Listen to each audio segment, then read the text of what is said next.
The Ant and the Bird. One day, a red ant was thirsty. It went to a river to drink water. The ant went too close. It fell into the water. A bird was sitting on a tree. It was watching the ant. The bird plucked a leaf from the tree. It dropped the leaf near the ant. "Help! Help!" The ant quickly climbed on the leaf. It did not drown. The bird saved the ant. "Thank you."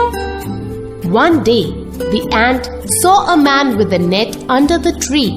The bird was sitting on this tree. "Oh no!